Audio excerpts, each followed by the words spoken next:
Good afternoon, folks. We are currently live once again.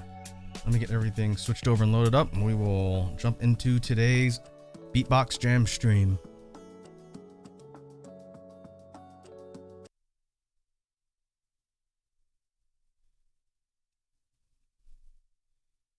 All right, we have video. Let me put on a real quick loop I did before the stream start. Some background noise, and we'll talk through what we're going to be doing today.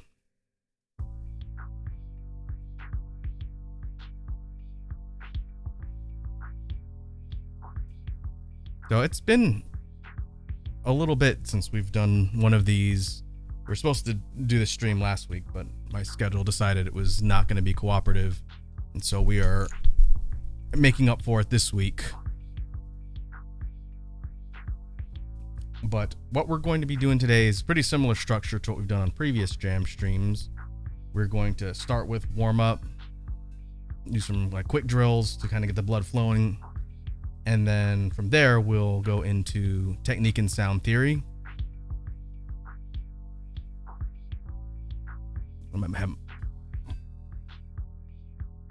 my mic set a little high.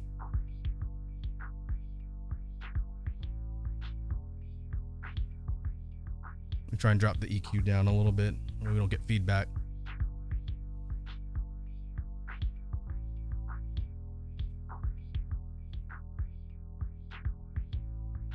Let's see if that works a little better.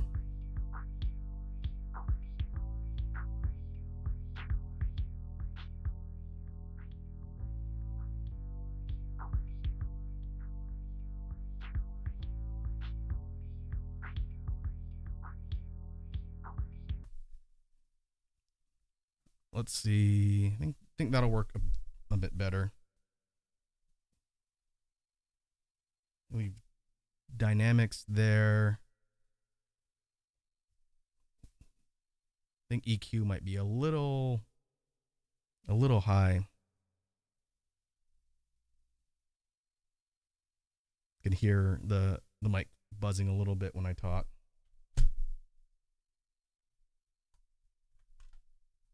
Let me make sure I'm not getting device interference too. It's been a hot minute since I've had this set up.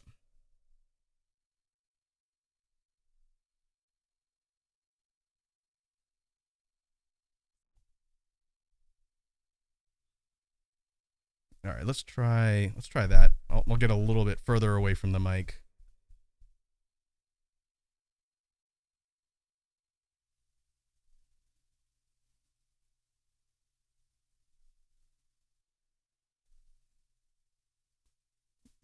Let's see. I think that might be a little better. It'll only really be an issue until we get into doing BGM and I can switch devices.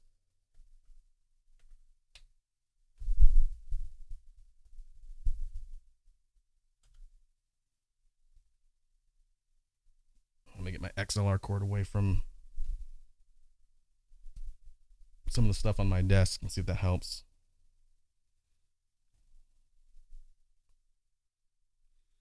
But we'll leave it there for now, and you can always adjust it later.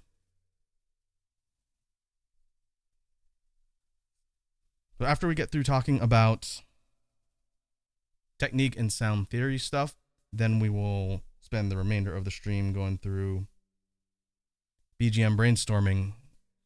And I got a couple ideas on things I want to work on today, since it's been a while.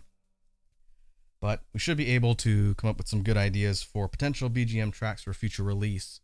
And maybe if I don't forget, I'll talk about kind of what I've got on the release calendar coming up. Some of the stuff is still to be determined,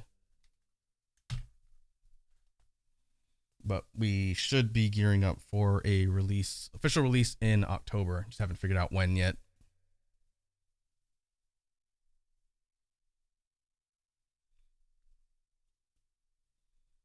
So with that, I think we are good to start. I'm going to run through some freestyle beats to warm up, and then we'll talk about the topics that I prepared for the technique and sound theory, which as you can tell by the stream title, we're going to be going back to the concept of talking about basics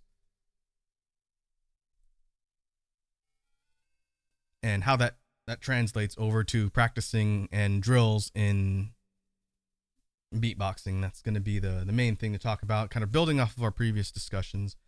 And then I will kind of illustrate some of the drills and practice stuff that I've been working on lately. And after that, it'll be BGM. So with that, we can go ahead and get started. And I'm going to be able to kind of sound check everything here. And hopefully, sound settings are clean enough that people can hear what I'm doing. And I'll test it with the snares, which is usually where I need to make sure we're not destroying the sound levels. So let's get started.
All right.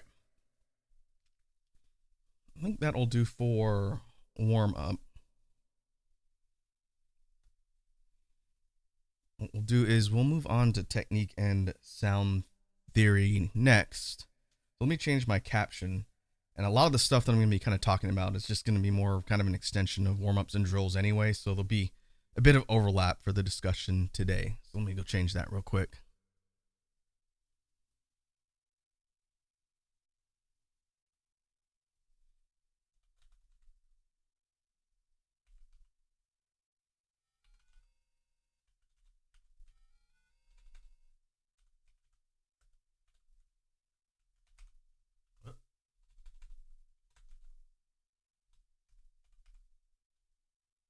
And my cable's kind of running over my keyboard today. Setup's a bit of a mess, but that's okay.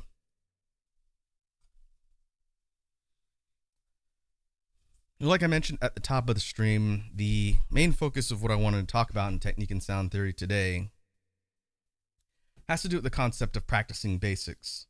And we've talked about this off and on throughout the different jam streams over the last few years now. And the concept is relatively simple, but I think it's one of the more important things that is good to remember and keep in mind, especially if you're a person who's interested in learning beatboxing and just trying to figure out where to get started with learning.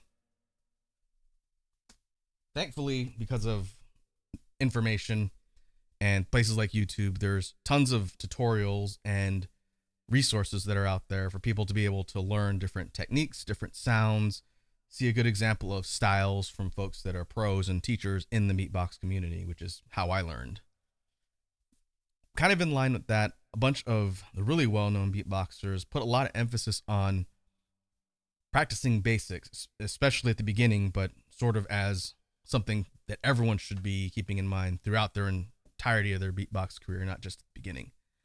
And that's because in order to become more advanced in the different techniques and things that you're learning, you need a good foundation that's going to facilitate being able to branch out into the more complicated things. The old saying, you need to learn to walk before you can run, is definitely true in beatboxing. It doesn't mean you can't go for the more advanced stuff initially. It's just going to be harder to learn and apply and use effectively if you don't have kind of the core fundamentals to start and build off of. Because I know people who've kind of started at different points, since everybody, depending on how they learn, doesn't start from the exact same point in the beginning, and their emphasis in the beginning is different. So this is just sort of my kind of thoughts. It's not the be-all, end-all. I'm not a professional, and I'm not a teacher, but I do like spending time on these jam streams talking about what I found to be effective and what worked for me when I was learning, and even now as I'm continuing to practice and learn and get better. Because beatboxing is very interesting, like a lot of skills, in that the skill ceiling is almost unobtainably high. You're never going to know everything there is to know about everything and just stop improving.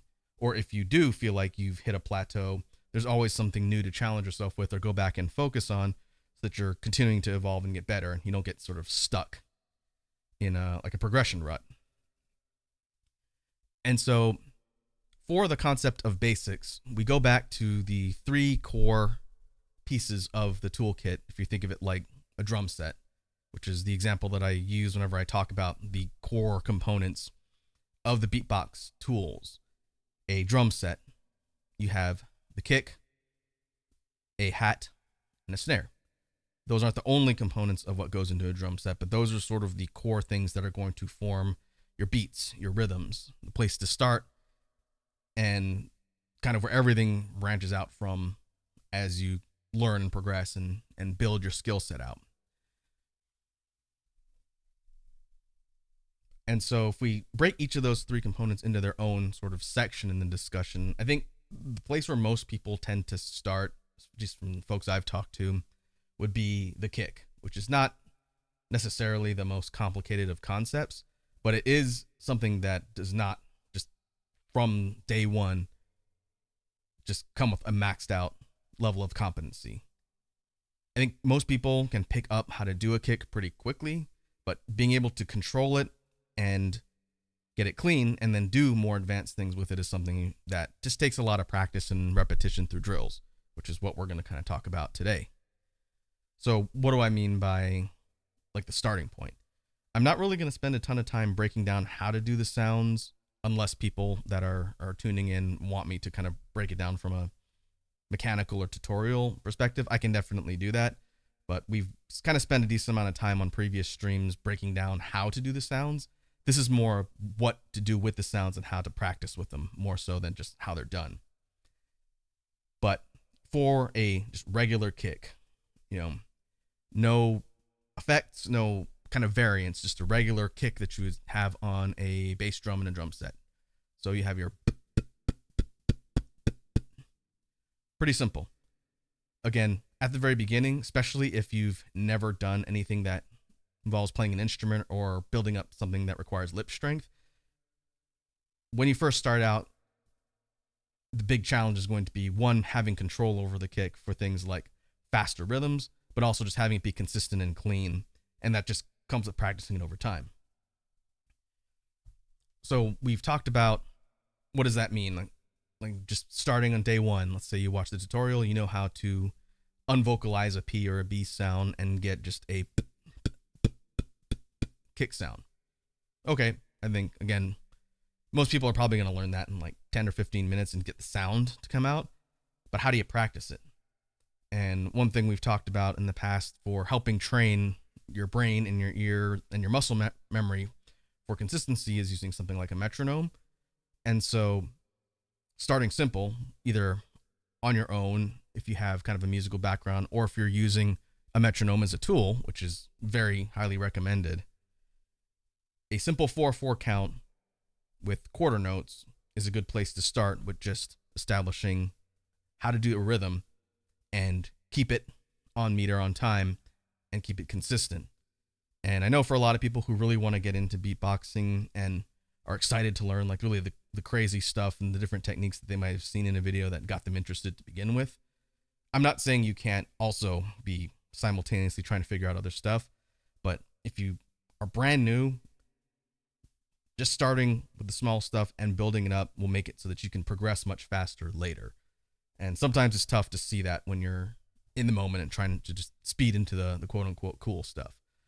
But on that said 4/4 count with quarter notes, just like we've talked about in the past, you just have 1, 2, 3, 4 beats repeated over and over again. And with the kick, you would just have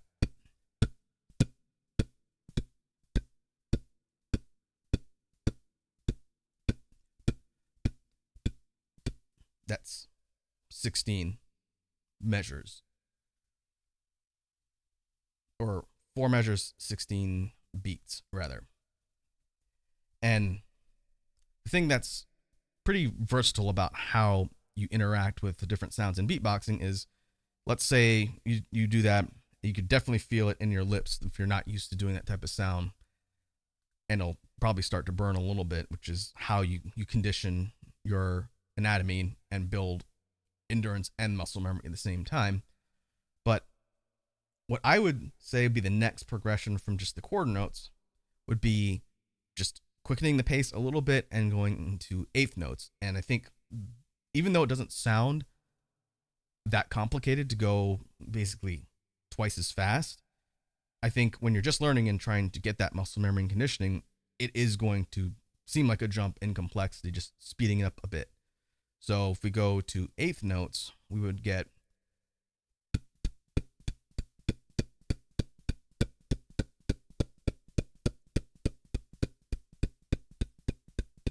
pretty sure that's eighth notes, or maybe just faster quarter notes. But either way, you're doing the same count, just faster.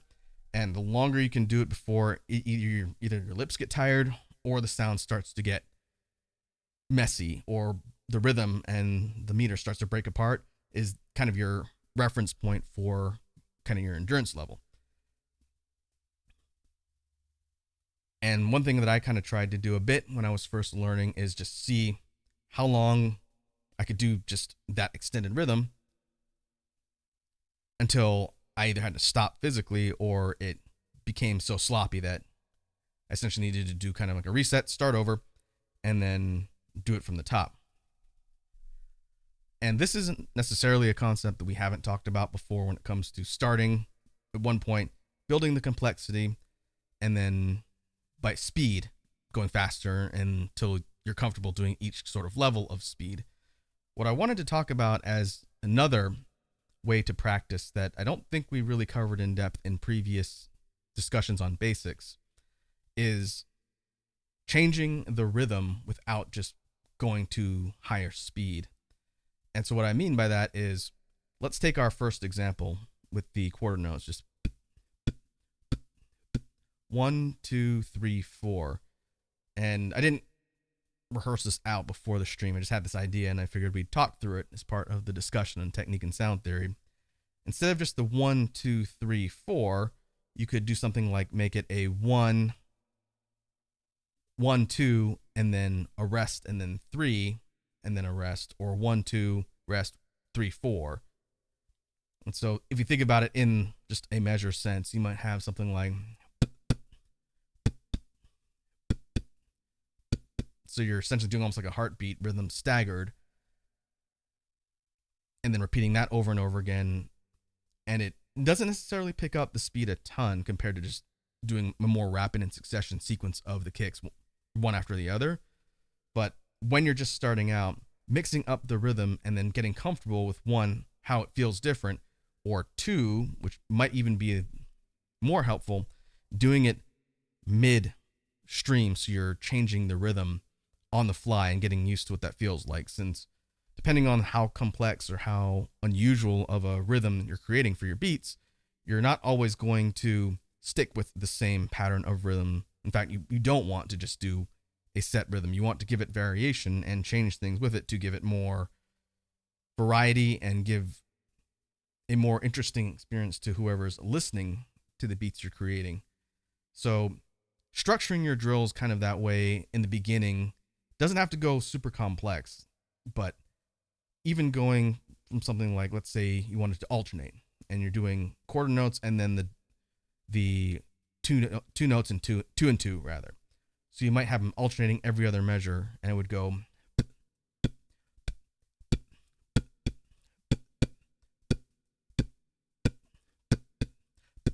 This is 2/8 notes, which might make a little more sense the way it's being explained. So it's 1, 2, 1, 1, 2, rest, 1, 2.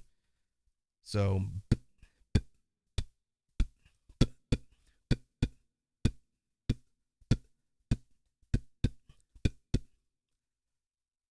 and then just going back and forth is going to train your brain and the muscle memory to say, we're not going on autopilot, just doing one single sound.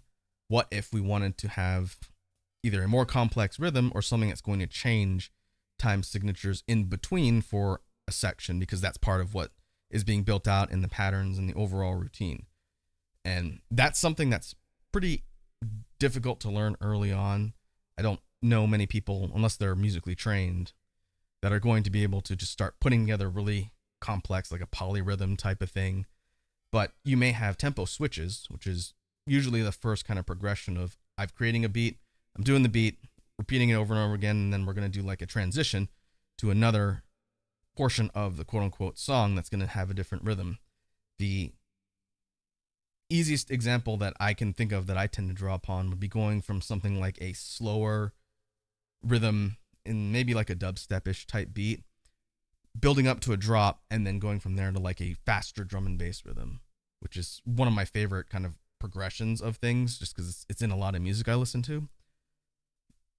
So if we were to take all of the bass and additional things out that would sort of add more complexity, and we say, what does that mean tempo-wise? We're going to jump ahead a little, since we've only been talking about kicks, but just to kind of illustrate, if we were to take just a rhythm that has kicks, hats, and a snare, but the rhythm itself is going to change from one to the other, you might have something that starts again, we'll do dubstep to like a drum and bass, and I need to be careful not to start adding in all sorts of other things, since the point is to just show the rhythm starts on in one phase.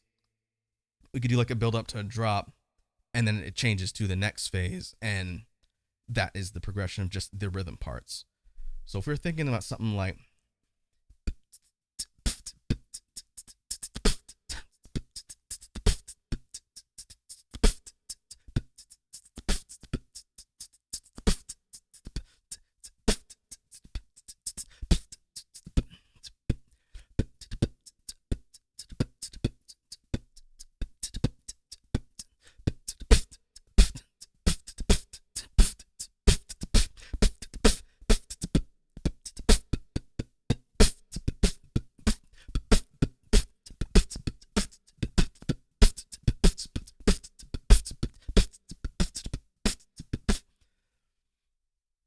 So in that example, talking about a multi-step rhythm switch, you have three basic rhythms. The slower dubstep-ish type beat, then eventually it transitions into a more ramping up sequence where you have the build up to the drop. And then there was no real drop because I'm not doing a bass or anything, but the drop becomes a transition into the faster drum and bass rhythm. And then where you go from there just depends on how you want to structure things. And so I do think that spending time transitioning from either an A to a B or an A to a B to a C or something when you're just starting out, even if it's not that complicated, is pretty handy for, again, just training your brain and your anatomy to be able to kind of flow from one to another. And the more you do that and the more you kind of experiment around with different styles or different types of progression, the more tools will kind of build in. And that's just experimenting around and practicing over time.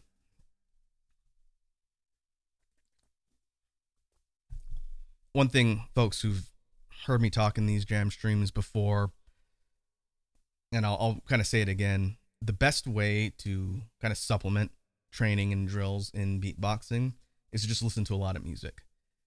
I know some people are of the mindset that you shouldn't just be copying or ripping off either another beatbox artist or just a regular other musician out there that's creating things. And while I think that's true, you don't want to just be lifting previous beats from people unless you're doing like some sort of reference or like a remix on your own. That's true, but I think when you're just learning, being able to kind of emulate and take things from either artists or songs or styles that you like is a way to kind of build your tool set. You can definitely start trying to either mimic or replicate things that you know are familiar or that you like. But the important thing is to use that as a jump off point and then branch out into developing your own kind of voice and style and not just be the type of person who replicates all sorts of things. You could do that, but I think you'll kind of limit your progression if you're just copying stuff that already exists. You can take inspiration or elements of things, and make it your own. That's the best thing you could do. That way you're, one, forcing your brain to be creative, and two, you're not just, again, wholesale ripping stuff off from people. But whether you're an electronic music fan or a hip hop fan, a jazz fan, any sort of genre of music can give you a lot of ideas and things to work with when just kind of developing your own style for beatboxing. And so I say, listen to a lot of music and see what you want to adapt for your own tool set. There's nothing wrong with that. But if we go back to the toolkit, so we talked about taking the kick and doing sort of drawn out rhythms and getting comfortable with changing different rhythms and going back and forth between different types of transitional changes within an overall piece of music. The next thing I wanted to talk about is the hat. And the hat's a little more straightforward in that, depending on how you choose to use it, kind of drives the way you practice, in my opinion. So if we think of the closed hi-hat, the simplest one, to just a T sound, T notation in beatboxing. So just a closed hat. When you're first learning the sound, which again, like the kick, I think it's simpler than the kick since it's just a T sound without the vocalization. So instead of T, it's just a sound, and then you can kind of shrink it down a little bit so it's a bit more rapid, and then how you change the sound just depends on what you want to do with it. For hats, though, because they are such a real specific type of movement, I feel like being accurate with hats is harder than being accurate with kicks. So the sound is easier to do, but the accuracy with hats, I believe, is harder. And it could just be my experience. It may depend on person to person, but my kind of trajectory through it was I could do hats, but I had to really kind of focus on, especially doing them quickly, getting them to be precise, because it's a very precise type of sound. And so what do I mean by that? On face value, if you're just doing quarter note, that's not terribly complicated or difficult. And I think it's easier to do that consistently than the kicks when you're first learning. The tricky thing is the faster you're doing closed hats, the more difficult it is to not only do quickly, but also to do cleanly. And I think that applies throughout beginner, intermediate, advanced, pro levels of competency. And I say that as someone who doesn't really have a super strong, high speed kick or hat. And so that's one of the things that these basic discussions are useful for, is going back and saying, okay, how should I be continuing to drill so that I'm not neglecting a core sound and cutting off my tool set, as it were. So again, what do I mean by it's more difficult? Think of it like you're going from quarter notes and then quarter notes to eighth notes. So quarter notes,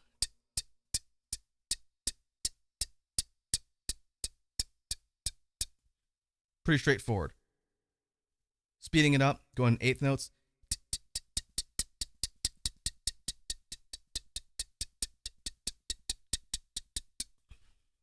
Again, faster.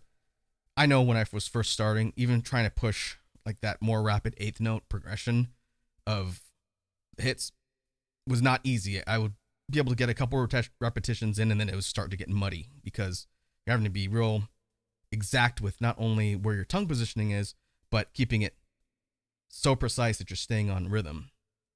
But if you double that and you go to 16th notes, that's when it starts getting a lot harder. And I don't think I can do consistent 16th note runs, but I don't drill it that often.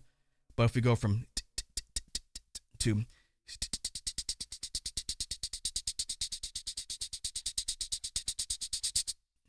I think after maybe 3 total repetitions of that, it starts to get more breathy and then becomes less clean. And so when you're first starting out, I think it's good exercise to just push the fastest you can do something consistently, and then when you feel like you can do it kind of in your sleep without thinking about it, then you move up to the next level and you start over again and push that same level of speed. As sort of an additional level of complexity, and this is something that can be applied to kicks like we saw, but if you change the rhythm so that's not just a single type of note going all the way through the progression, then one, that's going to teach you how to adapt, just like we talked about with kicks, but it's also going to force you to become familiar with other variations of just doing that simple T sound for the hats. So what do I mean by that? You could do something like triplets.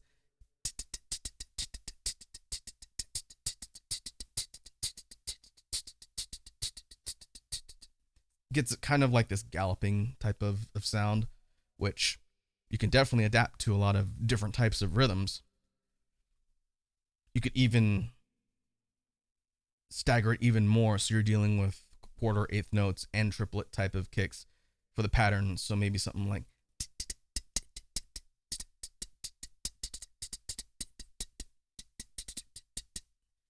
and plan to play around with how much or little you're putting into each measure, and then just doing that over and over again until you feel like you can do it cleanly for maybe 20 repeats or 10 repeats and not have it start to break down and become messy and muddy to the ear.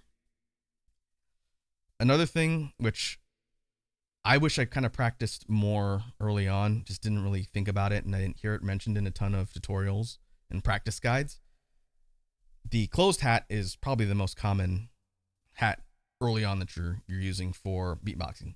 Depends on how you learned, but in general, I think a lot of people gravitate towards doing that one because it's fairly simple, and then you can kind of ramp it up and do all sorts of fun stuff with it. If you go for an open hat, I think learning how to kind of switch between the two within rhythm is something that's going to feel very different, but also give you a lot of interesting things you can experiment with while you're doing all of the different variations in drilling for hats specifically. So what do I mean? Open hat, instead of a it's just a TS. And depending on, I guess, your mouth and tongue anatomy, I don't know if it's easier or harder. I think most people can do a TS sound. It's just probably not as natural since it doesn't come from like a a vocalized letter, but a T plus an S as an open hat combined with closed hats is kind of like the next step of, again, jumping between different types of mouth positioning to get familiar and become more proficient in doing the different notes. So I think the easiest example, which is the funniest to me, and every time I've mentioned this, people who understand what I'm talking about are like, oh, that makes sense. It's a funny example. And it's the snake jazz rhythm from Rick and Morty, if you've ever seen that show. And it's open, closed, closed, open for hats. And it's just a hat rhythm. And it's like a jazz rhythm. The show obviously didn't invent that, but it's kind of well known as being from that, since it's somewhat of a recent reference. But if you start open, close, close, open, you would get,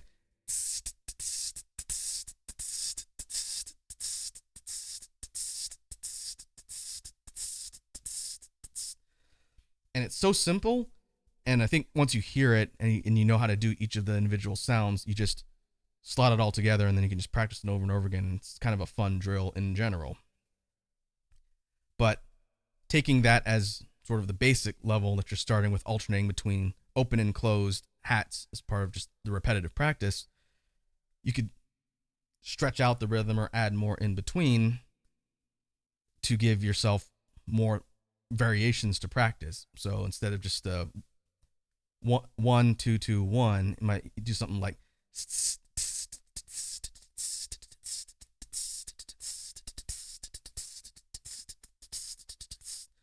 and that's triplets, adding in triplets in the middle. Just more advanced, but again, when you feel comfortable with just doing the regular version, you start thinking about ways to switch it up and then build that into like the continuation of the drill itself. And again, I need to practice that more because I don't use a lot of open hats in a lot of the beats. It's not one of my default sounds that comes up. And I think it'd be good to be able to have that on demand, to be able to pull from and slot into beats so that there is more sound variation. Another thing that I need to work on more is just really fast single hit closed hats.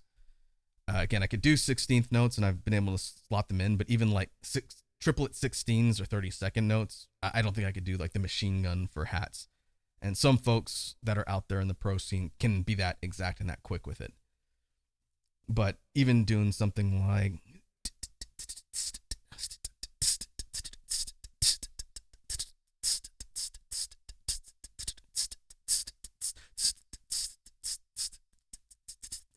and that's like a long sort of stretched out progression with a lot of variation in between. Again, I can do it, but to my ear, it doesn't sound as clean and as polished as it could be. And it could be that you're putting it within a lot of other things so that it's not like the sounds are isolated on their own. But I feel like there's still a lot of room to improve on kind of the cleanliness and sharpness of the closed hats, and then the transition to the open ones and back, so that you're not, again, having it mush all together and kind of blend into a mess. So I'll try and work on taking my own advice for that particular instrument and see how it kind of affects the beats that I create in the future. Because again, I don't spend a lot of time with hats, and I think it should be something I focus on a little, just to keep the tool set varied. And so for the last instrument of the core 3, snares. This one is a bit more of a complicated topic to tackle because depending on which snare you're doing, it might not necessarily translate to the same application or practice, which is to be expected for that type of sound. Compared to the kicks and the hats, there's a lot more kind of versatility to snares. And I thought a bit about what I wanted to focus on for the discussion today. And I think I want to kind of use the example with a single snare and then see how that would apply and branch out to the other ones. Because depending on which snare it is, it might be more difficult to just put it into like a universal drill type of setup. So we'll start with the PF snare, which is one of my favorites and one of the most simple early on snares that people learn when they're first getting into beatboxing. So again, not breaking down the mechanics, but just the PF snare itself. Sounds like a dull snare head hit. And when it comes to building a level of competency with the PF snare specifically, I found that when I first learned it, it's not, again, a terribly complicated sound to make, but it's not a natural one. So I think for people, once they figure out how to take the P sound, the unvocalized P sound, and the F sound, and then slowly start putting them together closer and closer until they become one sound. Once you figure that out, then the PF sound will come out pretty easily. The trick is it takes a lot of just repetition and practice to get it to sound clean. And that was my experience. I think I learned the PF snare second. The first one I learned was the K, the outwards K. I think it went outwards K, PF, inwards K, BGM, roughly in that order for what I learned on the basic snares. But PF snare is tough because when you first do it, it sounds kind of breathy and it doesn't have a lot of punch behind it. That comes from just practicing the sound over and over again. And the faster you want to be able to do it, the more you have to practice doing it kind of back to back in a chain. And thinking about how I use it, I don't really do that sound in rapid succession for that type of snare. It tends to be a bit more kind of punctuated on a beat. If I want to do something faster, then I'll usually use a BGM snare because it's easier to do it in like a rapid succession for me. But if we think of the PF snare, and again, we follow the kind of drill style of what we did for kicks. So quarter notes, 1, 2, 3, 4. And we do that with the PF snare and we get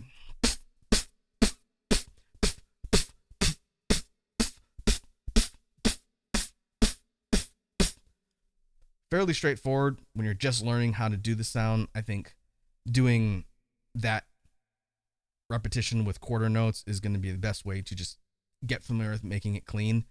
The PF snare doesn't really push your anatomy a ton. I think if you're doing it a lot, it's going to probably make your lips a little tired because you have to use some force in order to get the sound to have that punchy hit. But that just takes conditioning over time. Ramping it up from there, if you go to eighth notes and you make it more rapid, that's when it starts to get tough because, again, it's not a sound that naturally your lips, in this case, are used to doing and not quickly. So if we went from to the eighth notes, we would get, and it's probably somewhat obvious for people that are listening to this, it does not sound as clean for me to do rapid PF snares. I don't really train that sound at all because I don't use the snare that way.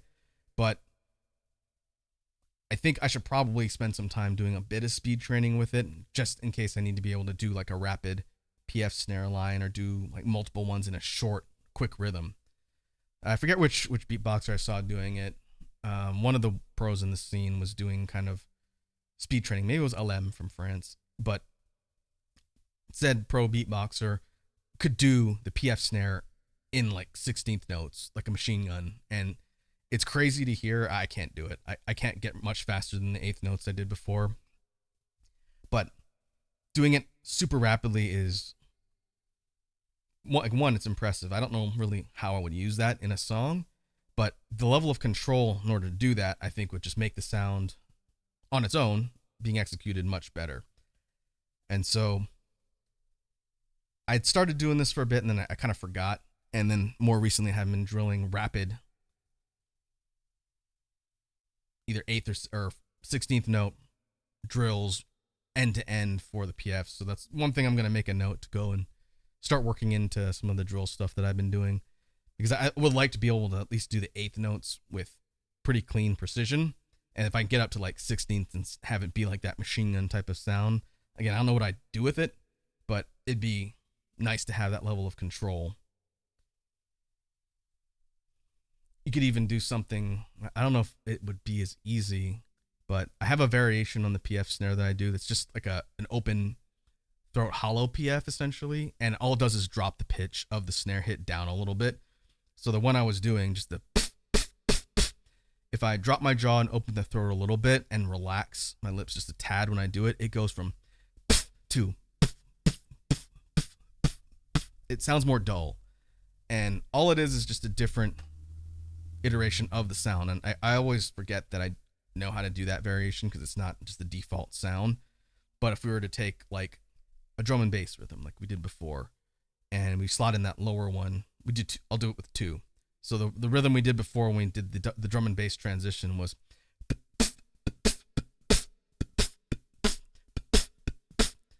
if we take that lower one and slot it in, and this will be a challenge because again I don't practice this, but we do the same rhythm, but we do the lower one, it sounds like,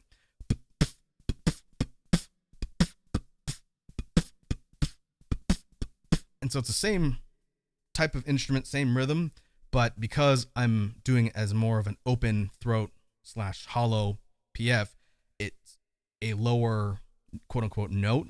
The sound is lower and more dull. And so side by side you have, and then if we do them back to back without me talking, and that's getting into the realm of variations, which is not really the point of the discussion here. But again, if you're taking that variation that you know how to do and slotting it into that same drill, starting slow in simple and then ramping up to faster and more complex, then your ability and control over that sound will go up over time as you get more familiar with it. I think those are the only two real variations of the PF snare that I know. Technically, you probably go higher if you make it really tight around your lips when you're doing that. So instead of a, yeah, I don't really do that, but you could tighten it up and make it go higher instead of lower and more dull. Higher and more sharp, I guess it would be. You could do that too. But in the beginning, when you're just trying to get control and consistency with the sound, I would start with the simple, like 4/4 quarter notes, and then ramp up from there. Now, I'm not going to go through all of the different basic snares and apply the same thing, but just give you an idea of how it feels differently when you're practicing with a different type of snare that has different mechanics to it. That was the PF, but if we take an outwards K, and my outwards K is a little different because I use mouth pressure, but for the sake of the example, I'm going to apply the same rule. So my outwards K sounds like pretty sharp and has a bit of punch behind it, which, again, a normal K snare when you're just using an unvocalized K sound. So if you think K, take the A out, you have. So usually, depending on where you come from in learning beatboxing, I think a lot of people gravitate towards just a K sound as a snare because it's fairly natural to do once you just get used to not vocalizing that sound. And you might have a simple rhythm like,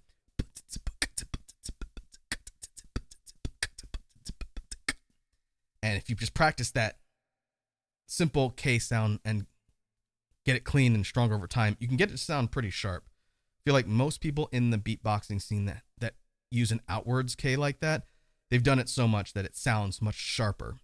The one that I do uses mouth pressure, and I won't really go into the difference in mechanics again unless someone asks me to explain it.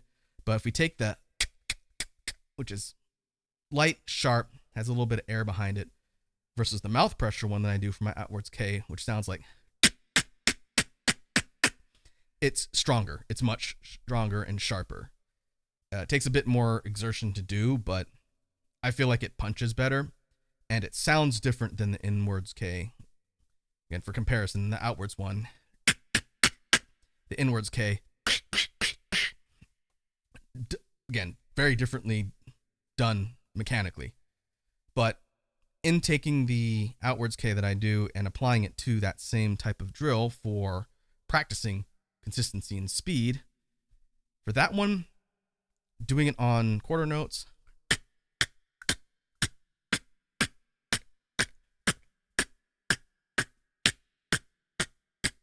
technically, if you wanted to cut it off and make it a bit more of a sharp sound, you could just close your mouth. My mouth stays open the entire time when I'm doing it in that sequence. If I close my mouth, it would be, kind of clamping down to cut it off a little bit. Either way, when the sound comes out, that's what it sounds like. If we ramp that up to eighth notes, I think I have to close my mouth in order to make it faster and cut it off more. We would get. Now, I don't know if I've ever practiced doing the outwards K faster than that because I just don't use it that way at all. But like a 16th note, oh no, I can't do that. I can't do that at all. That I should probably play around with in practice because I don't know when I would ever do that. But just trying, I can't even get 2 before it just sounds like a complete muddy mess. If I wanted to go with a little more of an advanced rhythm and still do like a rapid K snare progression, I would probably go like K double kicks, which is what I've done before, and that would be like.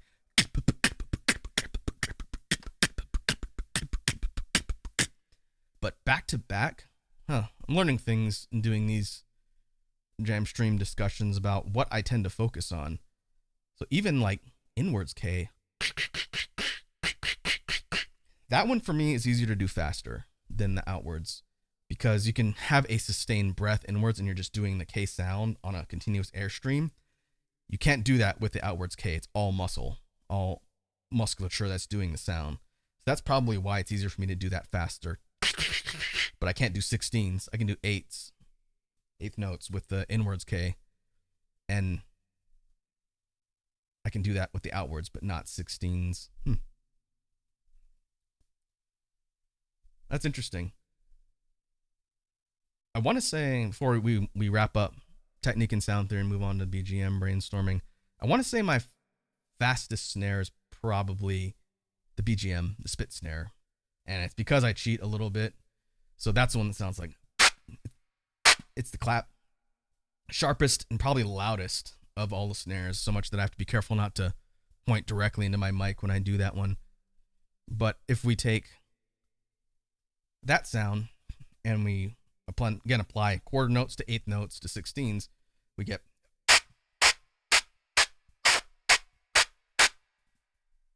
then ramping up the speed. That's eighth notes, and that's the snare just being done back to back to back. For 16s, I can't do that quickly, just doing the sound over and over again. The way I cheat with it is doing one sound and using my tongue to stop the airflow to make the rhythm. And so rather than do, which is more or less how you do a 16th note run, by doing it with a continuous airstream where your tongue is accenting the stops to do the 16s, that's how you're getting them. I can't do it for that long because it's purely driven by how much air is in my mouth, and when I run out, I'm done. But if I wanted to do that for a prolonged amount of time, I'd have to get good at doing it back to back. And that's not the way I practice that at all. I've used that before as kind of like a transition or like a drum fill equivalent in a song. But usually if I'm going to go rapid with it, I'll do like doubles. And you could do that using the same continuous stream and then stopping the notes with your tongue in order to create something rapid. So it'd be something like, what was what I've done before?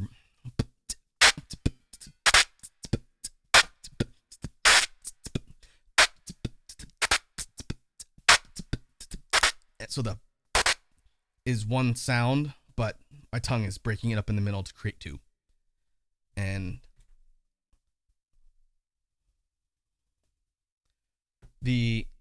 thinking about how I've used that before, I think other people use the kind of continuous stream method. I've seen it referenced before, but I don't think it's as common. I know folks that have a super, super rapid BGM snare like Collapse from France. He's doing them nonstop because he's that clean and that fast with it.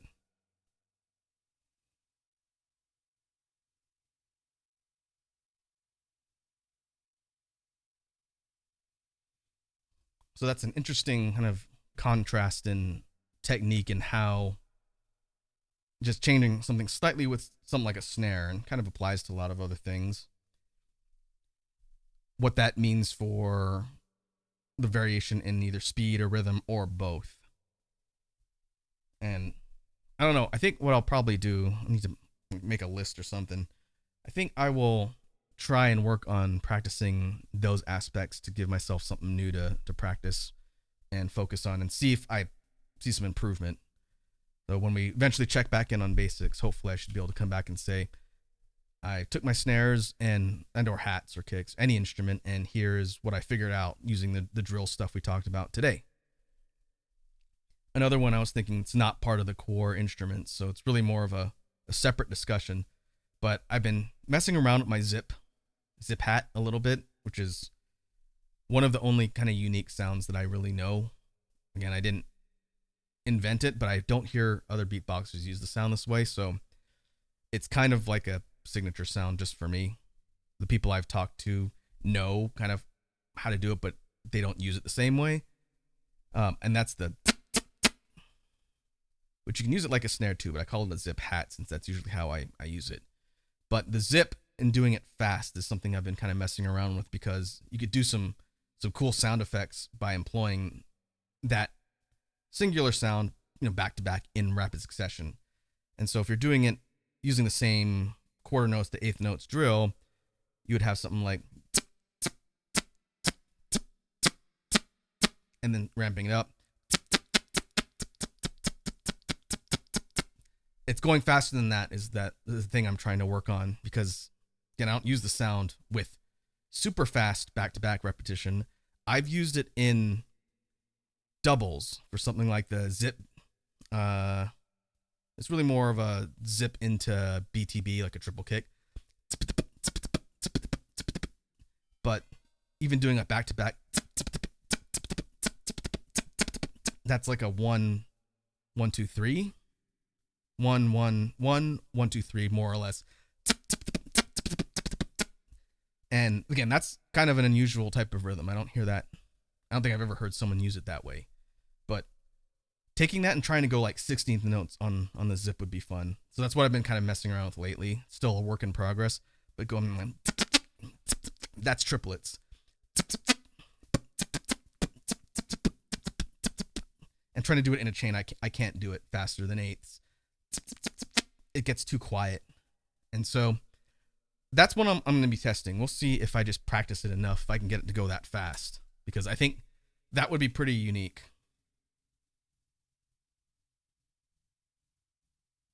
But that will be kind of like a work in progress.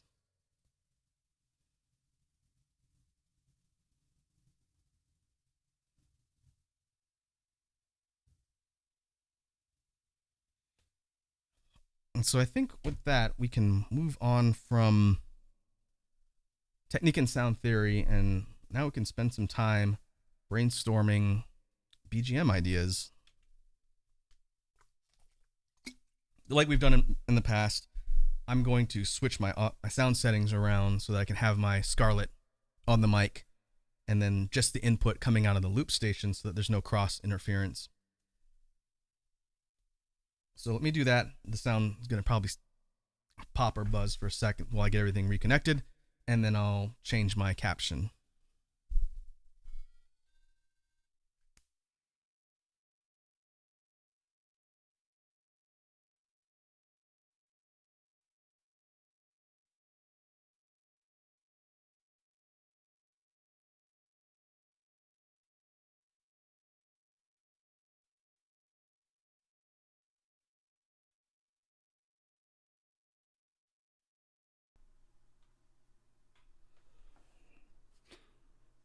All right, should be back sound wise. Now let me change my caption.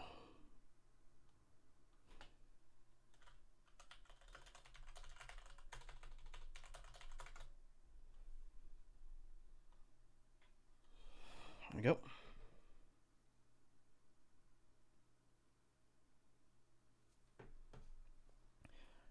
All right, let me turn off the boosts on loop station and we'll turn on the synth.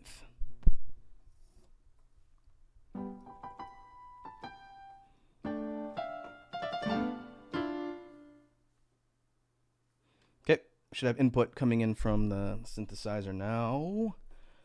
I'll just stand a little bit slightly to the side.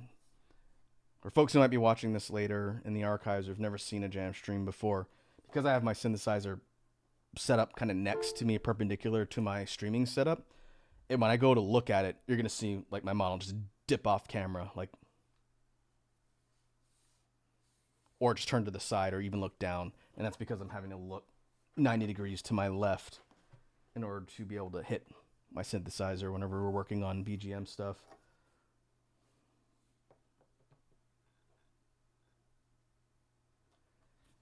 So to start, okay, let's clear off the sample background loop we did at the beginning.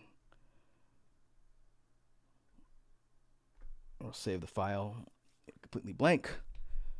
Now you can think about what we want to do for song styles. It's been so long, I don't remember what we did last time. I have been busy with a lot of stuff lately, and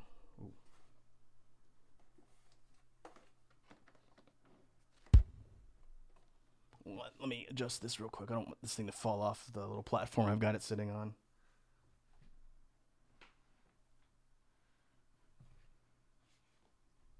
There we go. I gotta make sure I don't push too hard on it.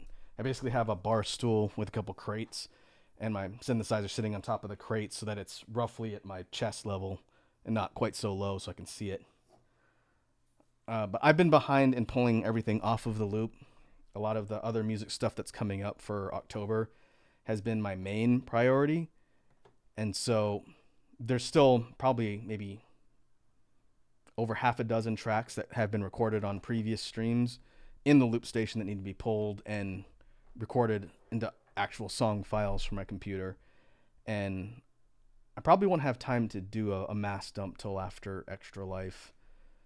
So for now, I'll have to go back, and I have to go back through all of the old Jamstream archives to see which songs people named. I think it'll be easiest if I just pull and record all of the tracks and then go back through the archives and see when we had discussions with the chat who named what. I know I wrote all the names down, but I don't remember which tracks corresponded to which titles. And I know there was one, I believe Iconic had named, that I forgot, and it ended up making it into the Last Chill album under a different name. So I want to avoid doing that, since the whole point of having the chat name tracks is so that it can be part of the BGM collection releases. And so I need to just pull all the tracks and then match up the names. I want to do a BGM 4.0 release, and that's kind of why I need to do that, since I only have a few of the chat name tracks actually labeled. That's probably going to be the next release after Halloween, I think. Maybe at the beginning of next year or the very end of 2025. It'll depend. So just to give people an example of what I'm talking about, the current music release schedule is before the end of this month in October. I just don't know when yet. Maybe the last week after I get back from Extra Life. We'll do a release stream for the Halloween project for this year, which is my first remix album featuring remix versions of all the tracks from 2 Halloweens ago when we did Blood Moon Rights. That was a collab between Bits, myself, and Rye. And so this year's release is going to be remixes of all the tracks from Blood Moon Rights plus bonuses. And it shouldn't be difficult to do the video for it. I'm going to just recycle the same art from the first release. Maybe I'll tweak it a little bit, but the big challenge is 2 of the tracks, which I think I've talked about before. I won't say which ones, but 2 of the tracks from Blood Moon Rights have lyrics. And I won't get too much into the mechanics, but I wrote lyrics for them, and then using the remix stuff that we did, there's actually vocalists singing them. And the last portion of stuff that I need to do is I need to record my backup vocals for them. And so I've been practicing them over the last few weeks, trying to figure out what kind of harmonies I want to try and put in there. And I just need to sit down and record all of that and get it edited. All the other tracks that are part of the remix album are done. They're ready to go. But the 2 that have lyrics still need backup stuff recorded. And I wanted to do it over the weekend, and then some stuff happened. I didn't have a chance. maybe this weekend. I just need to sit down and do one big recording session and get the backup vocals recorded. So once that's done, then I just have to edit it all into a compilation video, and then we'll be ready for a release. I'm gonna be scrambling a little bit when I get back from Extra Life, but as long as we release it before Halloween, I'll be happy. But beyond that, on the calendar, looking back at 2025, I didn't really release a lot of BGM stuff. We had only one release this year. That was a BGM collection, and that was 329 back at the beginning of the year. And the main reason for that isn't because I don't have things to release. There's probably a decent number of tracks I could bundle into another release, but I wanted to focus on non-BGM stuff. So we had like The Mischief, we had PoisonType.exe. There's a cover that I'm working on which might be done by November. We'll see. That's going to be after the Halloween release. And then there's an actual album I'm working on. Like my first non-BGM album is the biggest project that I've been working on, but it's going to require a lot of recording and then mixing and fiddling around with stuff. None of the tracks have been recorded for it yet, but they're all written and they all have beats. So that's going to be probably the biggest release of 2026. I just don't know when. Maybe early in the year if I can get enough time, maybe during the holidays to get everything recorded. But that's going to be the most ambitious thing I've done to date. But I'm pretty excited about getting it together. I think it'll be fun since most of the stuff I've done, with the exception of the one-off hype songs, has been BGM stuff for the royalty-free assets, and a couple recorded like actual non-BGM songs. I think there's only 3. First it was No Antidote, then it was The Mischief, then it was PoisonType.exe. And those are fun. I want to do more of that. So that's going to be kind of my focus for a bit. And then depending on how many other tracks that I record that are BGM related, if we do the 4.0 collection, that will probably be the next one. And beyond that, I wouldn't mind doing another chill album. We just have to see. And so this year's releases, when we do the year-end recap, are going to be very different music-wise from previous years. But that's kind of by design. I don't want to be doing the same thing every year, and I didn't want to get in the habit of just releasing a BGM collection every couple months just because I would get really bored if I had to do that. But that's sort of a wrap-up of what's coming. We'll see how close to that schedule I can stick.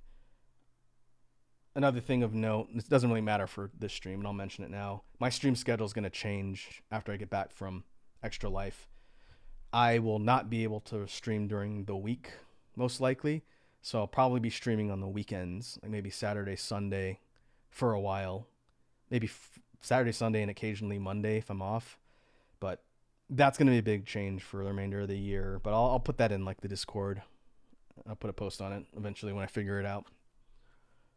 But let's go to the synth and think about what we're going to do for a BGM track idea here. I'm thinking let's start with something mellow and chill. So maybe we go analog kit for this.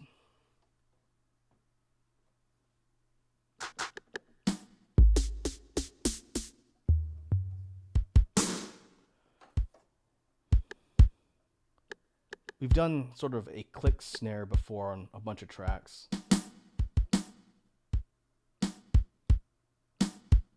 We could do kind of this dull snare hit.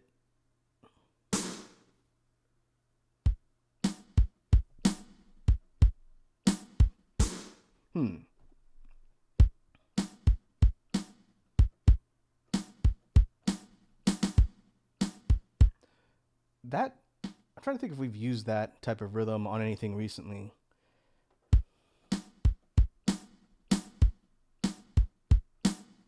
If we added a couple more beats, it'd be a bossa nova rhythm, something like. That's not what I'm going for.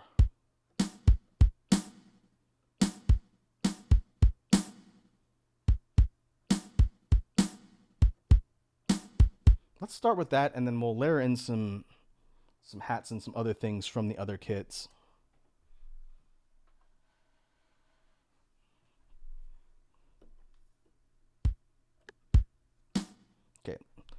So let's get that captured, and then we'll build the rhythm around some other things that we can add.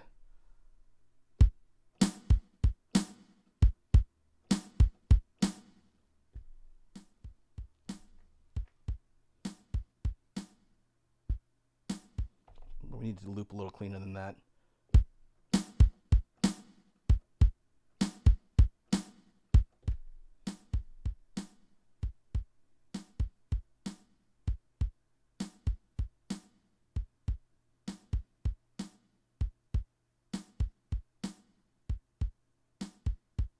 Okay, that's what we want, but it's a little bit off rhythm. I haven't sat down to work on the loop in a while, so I'm a little rusty.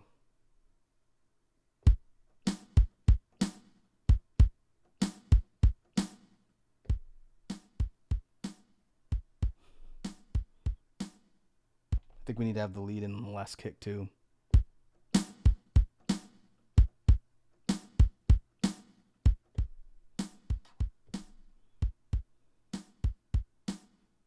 There we go.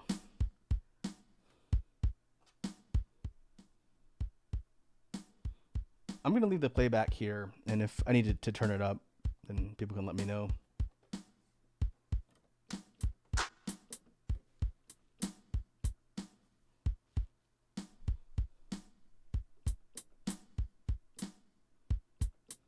Go triple it in 1 2, 1 2 3, 1 2.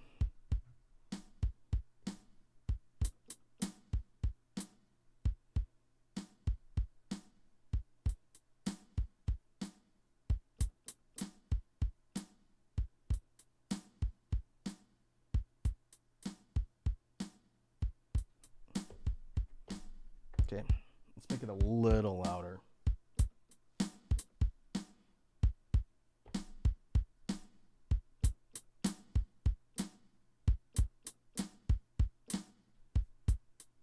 There we go.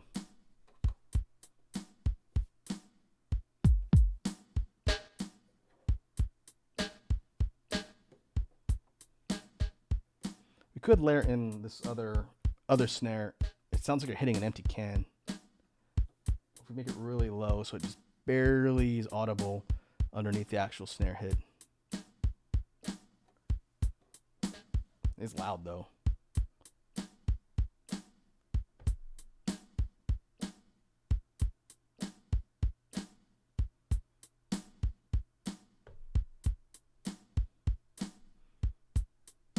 Okay, it's loud on the output from the synth, but once it's actually recorded, you can hardly hear it.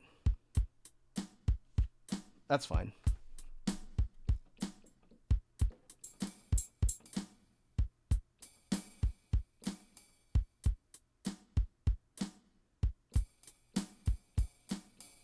We want to add a ride.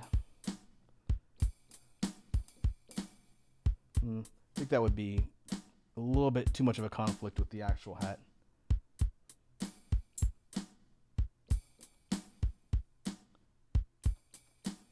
We could have it follow the triplets.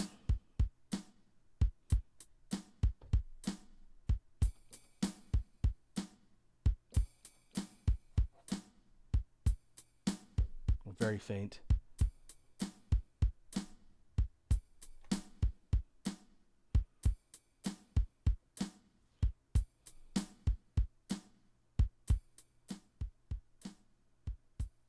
Okay, let's leave that for now. Now, bass line. This is going to really sort of drive the feel of the song, whether it's going to be really smooth or have a bit more energy while still being somewhat chill and mellow.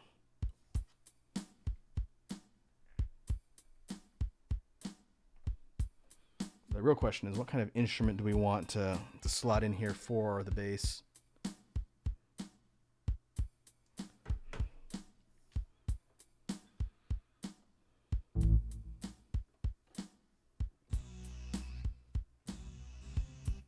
This is the instrument Fargo.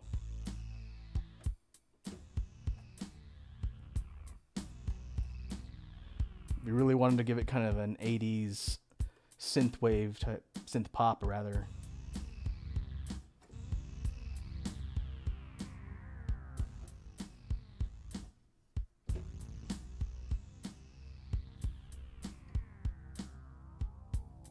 I like the oscillation on it though.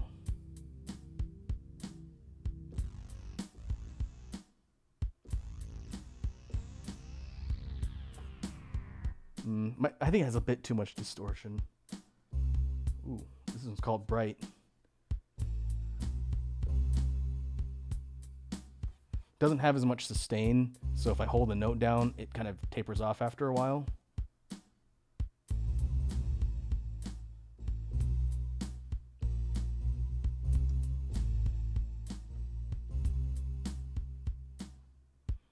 But if we add a little more low end,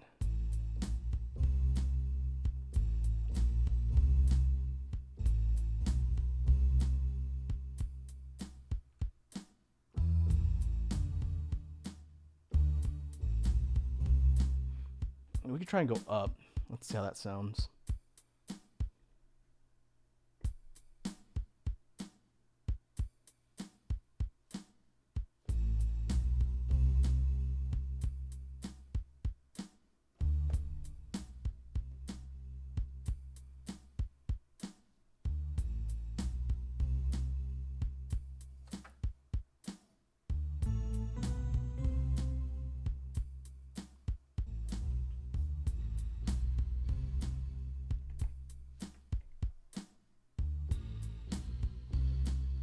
That's going one octave lower to the very bottom end of the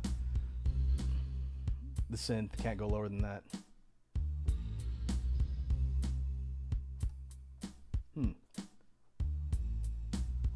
That's got some potential.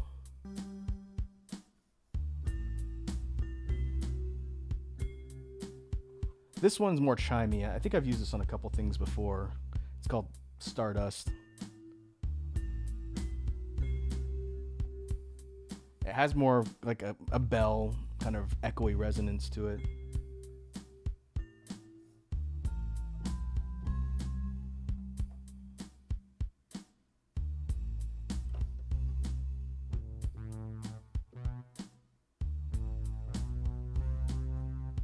Ooh, we could add this underneath.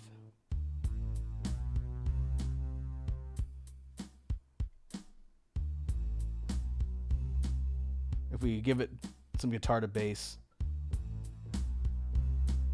then it kind of just sounds like a string bass underneath. Well, that's not bad. It just adds more kind of low end.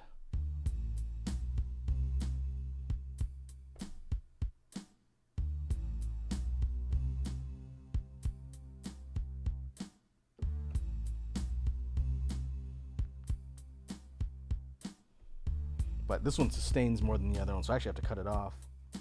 You'll hear it.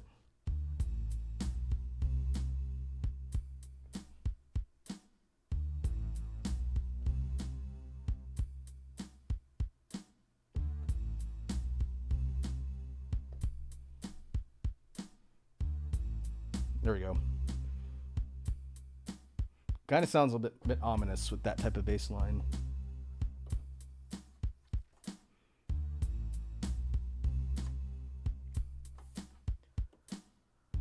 Now, adding in a higher synth melody.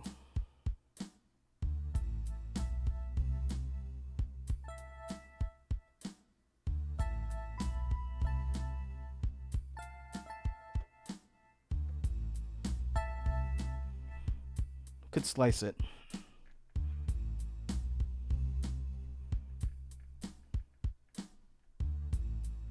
Maybe go slice delay. What's this set at? 16?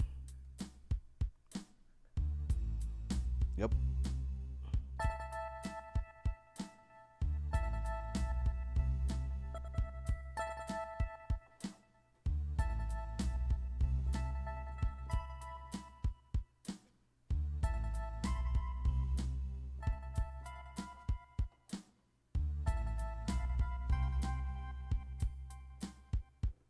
That's doing chords.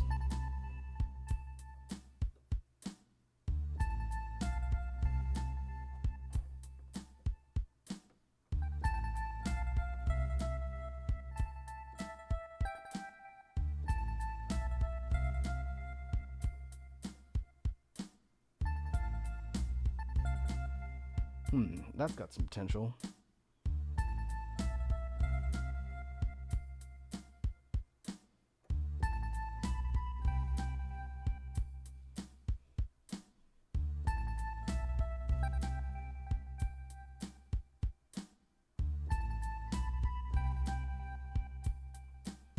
I think I want to go down a little more.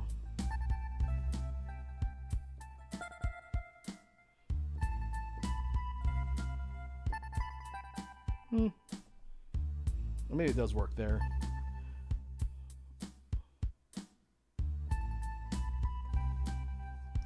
Okay, let's capture that.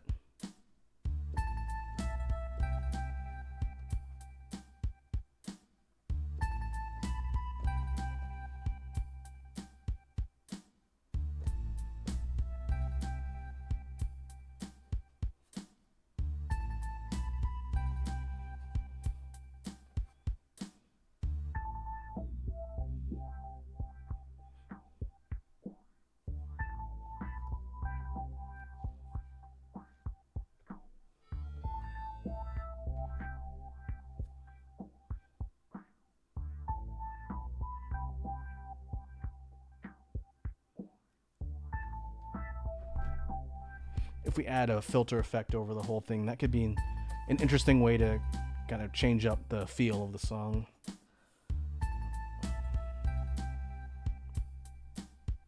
But now we need to figure out something that can kind of accompany the bass, the rhythm, the bass, and the first synth melody.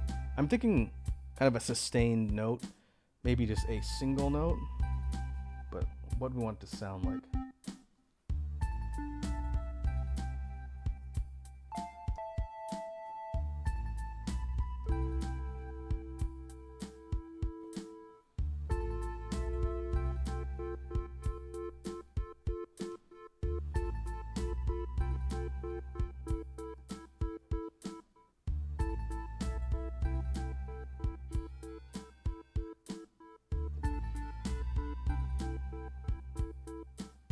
That might work.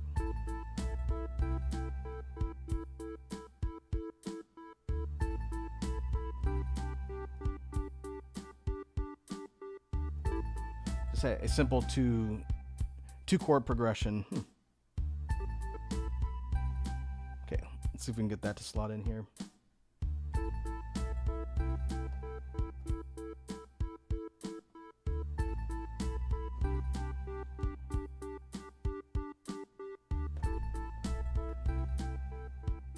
We drop it down in the mix so that it's not like right in your ear, that constant beeping.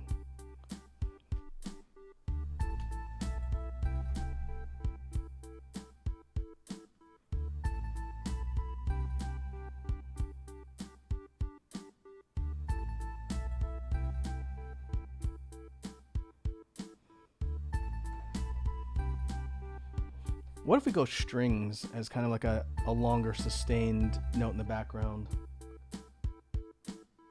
Try that.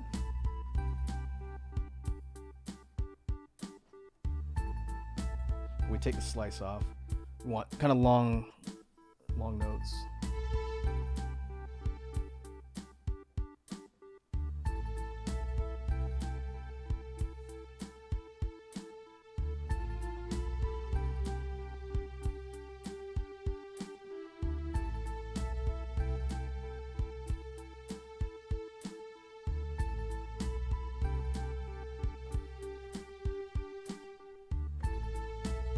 Okay, let's try that.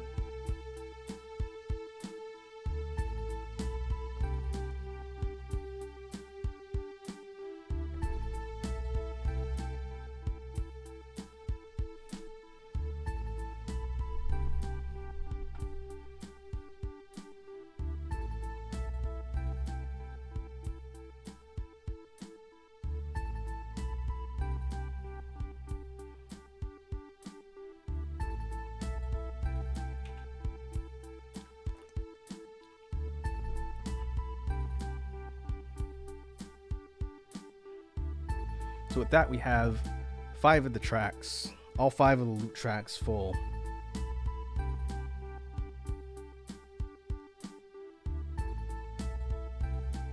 feel like the first synth is a little too loud. You drop it down the mix a bit.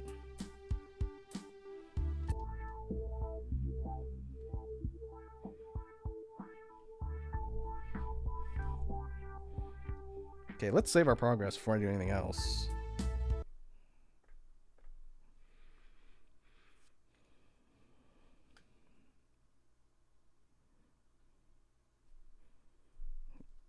Okay, I think we have a good foundation for a track. I don't think there's anything I want to immediately change, but if we think about how it would be recorded and performed,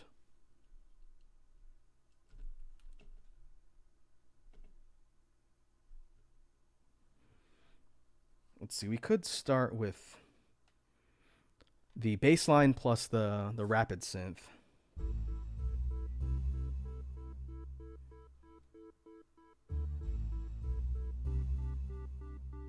What if we start with just the bass, then we bring in the synth?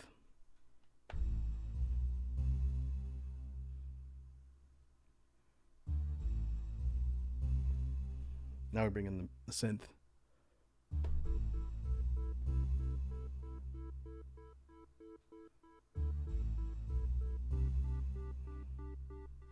Bring in the beat.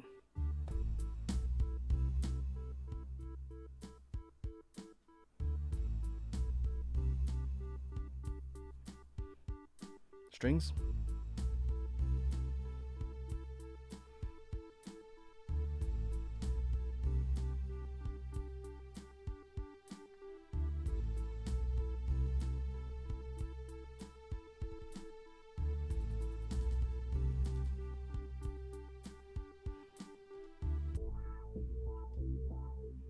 I don't know if I want to do a filter transition because it's kind of following the template of a bunch of other songs we've done.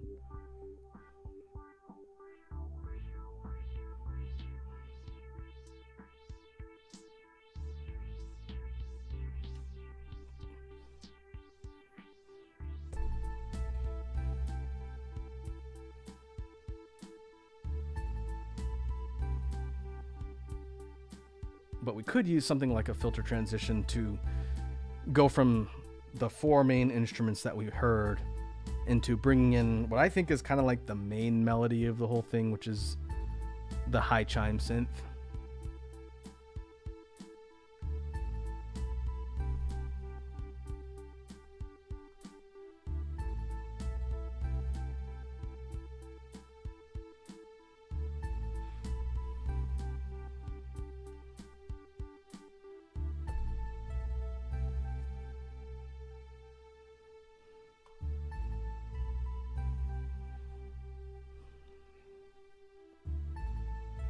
Could have a section where the beat drops out along with the rapid synth.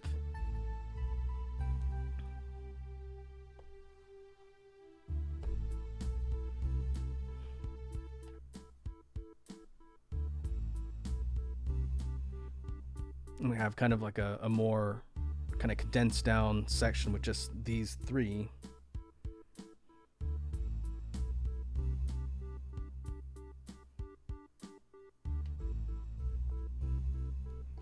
As we get to the outro, as this part of the track finishes up,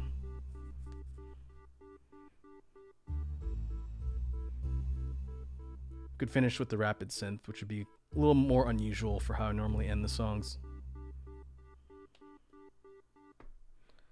And then we cut it off there.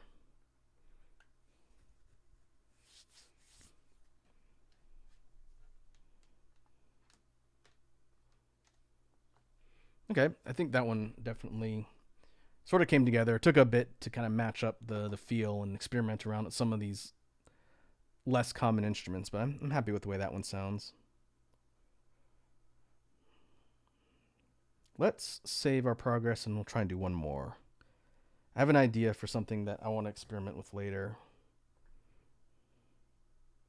So we'll save this onto a new track.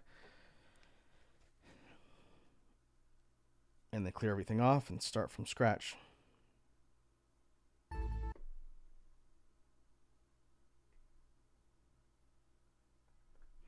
So what I want to do here is something I haven't really attempted before, but I think I might be able to turn it into something cool. I'm going to, instead of worrying about creating a fully fleshed out song, I want to create a sample that I can use to turn into something later. And this is specifically for like a hip hop type song. And so really we're coming up with just a series of instruments that we can loop a few times to turn into a sample, and then I might be able to use that to turn into a completely different song later. And this is something we've done on stream before. So let's come up with the core rhythm here.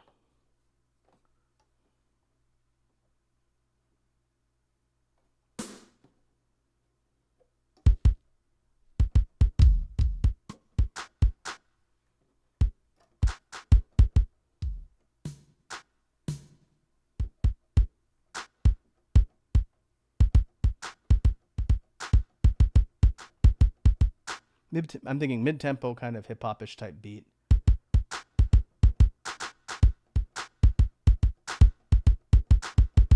Okay, let's see. No, it's a little too fast.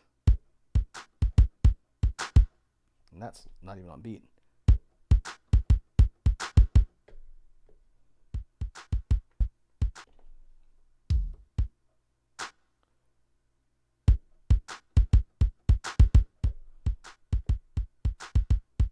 There we go. I ended up going faster, but now it loops.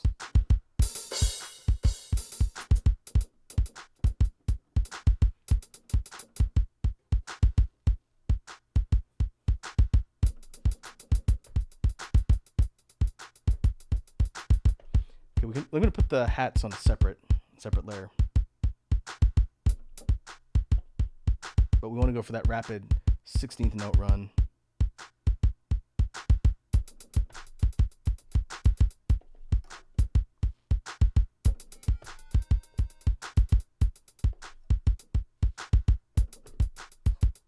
There we go.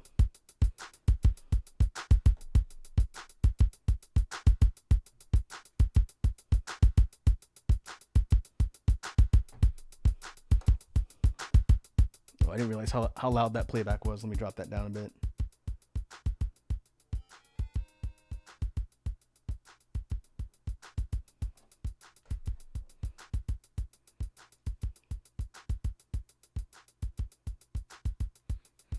Okay, next up, bass. We want to give it some kind of low end, some subwoofer rattling, like low end bass.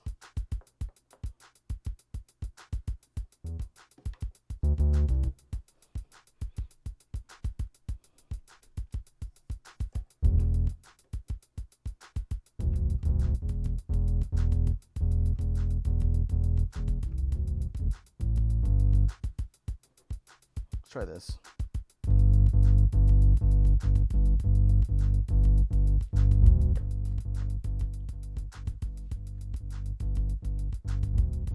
I think I'd rather go sustained notes than kind of a rapid bouncing bass line.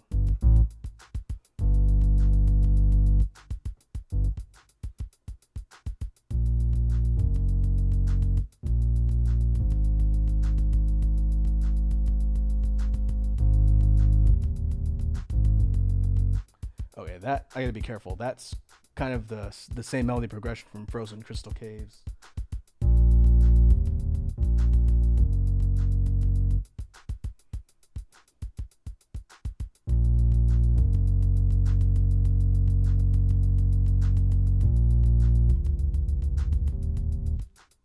Wrong note.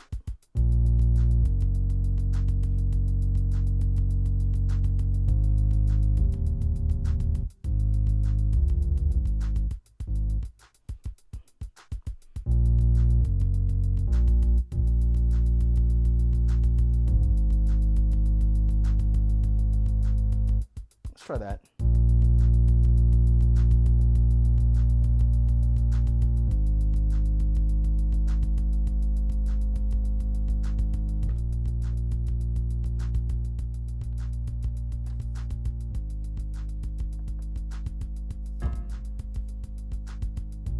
Simple 2-note bass line progression.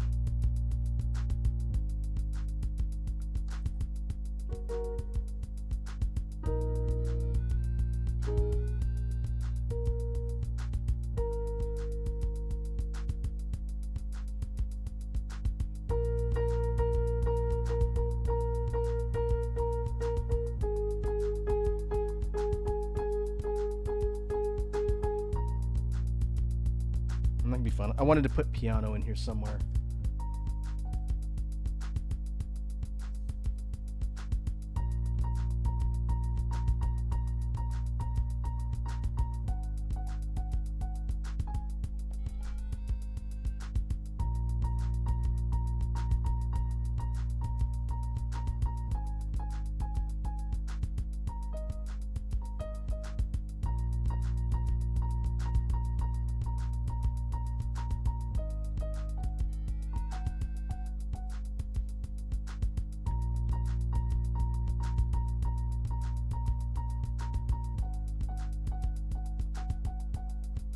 I think we're doing one step is going to sound similar to the bass line, which is kind of what I was going for.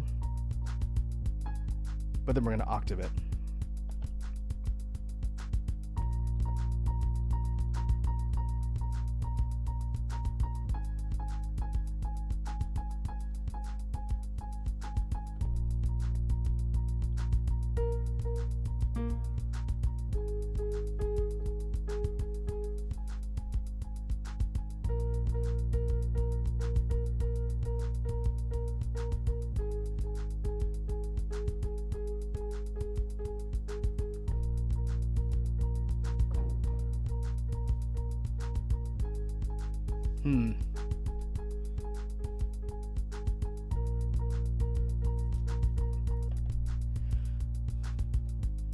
Maybe it might be better to go with chords.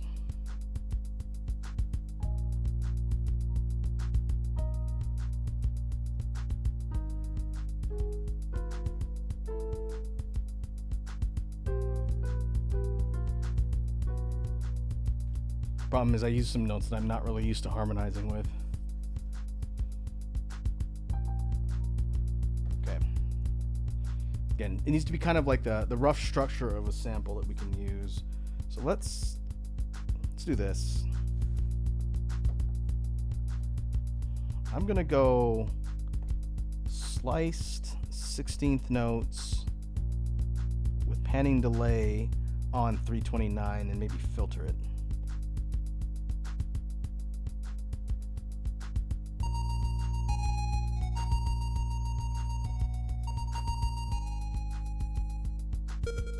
I'll start lower.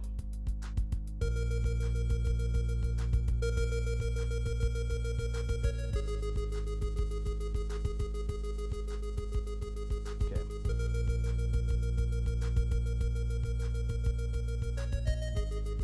There we go. That'll sound a little bit different from some other ones we've done.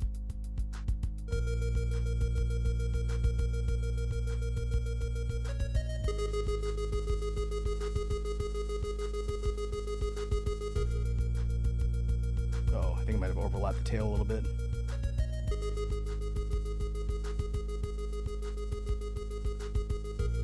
Yeah.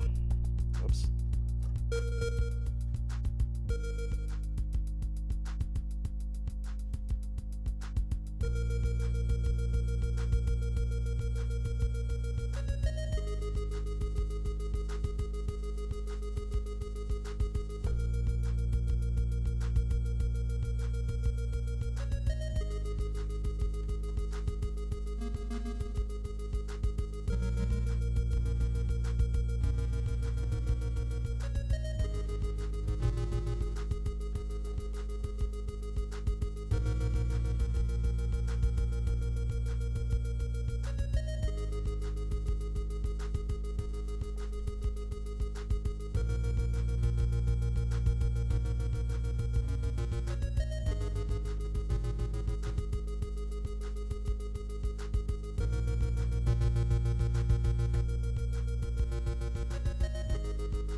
That might be better just with a single note.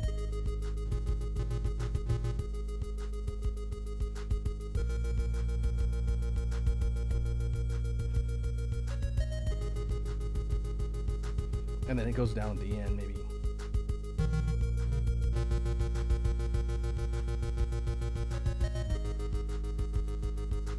Kind of matches the bass line a little bit.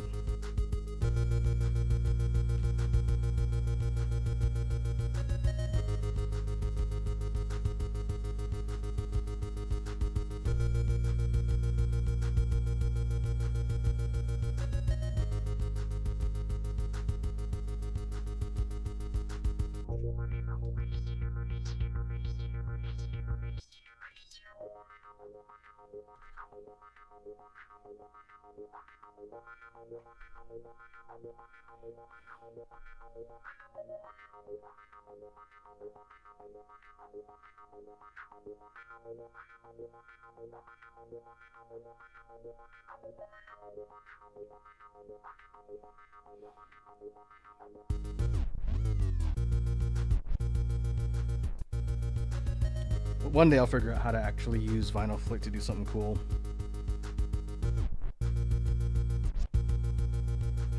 We talked about it on previous streams. It doesn't function like a regular record scratch. What it does is it actually... It's like taking the entire song and then running it in reverse on a record player. And so it like flips the whole thing backwards. I think if you go the opposite direction, it's like running it forwards. You can kind of use it like a cut or a scratch, but you have to go fast. And you can't really do like regular DJ scratches with it. But it's a fun effect.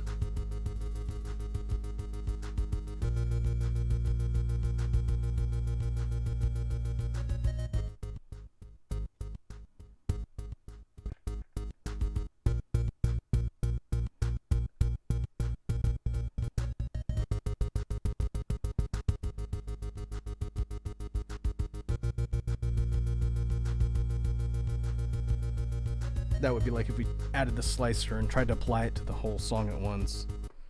All right, let's save this. This, I think we could do some cool stuff. If I create like a one minute sample that showcases all of the different sound elements, what I can try and do is turn that into a fully fleshed out beat. If I was going to use it for something that had like rap vocals over it, which is kind of a neat effect using some of Suno's tools. I might mess around with that if I write another song, especially if it's for the album. But I did want to try and create an experimental sample that I can use to try and flesh out into a bunch of variations using that same core beat. So that's what the whole reason why I did that was today. We'll see if it ends up making it into an actual song, but I wanted to test out putting together some things with the loop, since the sample will be original, but if we take that and we convert it into something more complicated, then it might yield some interesting results. So if we think about it from the top.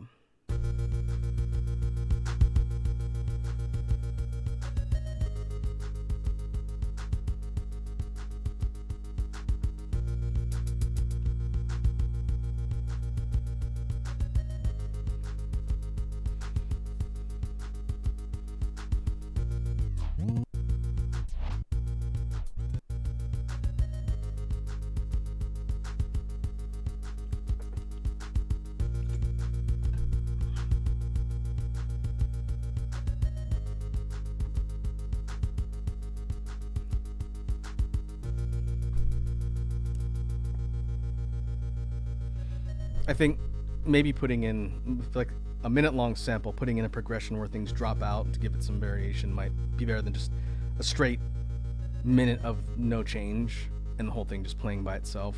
That's probably a good idea.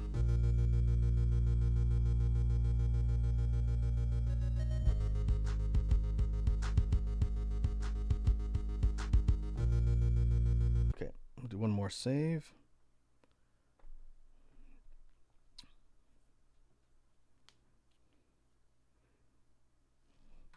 I think that will be good. I need to, when I hook things up, to do a recording pull from the loop, then I'll make it a point to grab that one so that I can mess around with it. But I think that will do it for today. I don't really have time to do another one because I got a bunch of stuff I got to do before it gets late. But depending on how the release schedule, or not release schedule, the stream schedule ends up looking later in the month, I would like to do these more often. I know we were kind of doing like essentially once a month for the jam streams, but I think it'd be good to get together and kind of kick around some ideas while also talking about beatboxing stuff and not have there be quite so much space in between the streams, but we'll see. Let me go and see who is online that we can raid. Get ready to wrap up a little bit earlier than normal, but that's okay. If we end up doing another one of these, it's gonna take us into like 2.5 hours. Let me see who is online.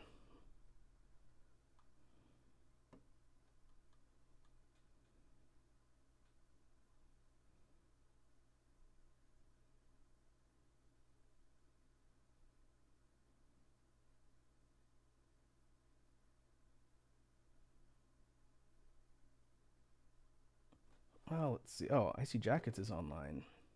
Back to the grind in Night Rain, I see. We haven't had a chance to raid Icy in a while. We could do that. So let me queue that up.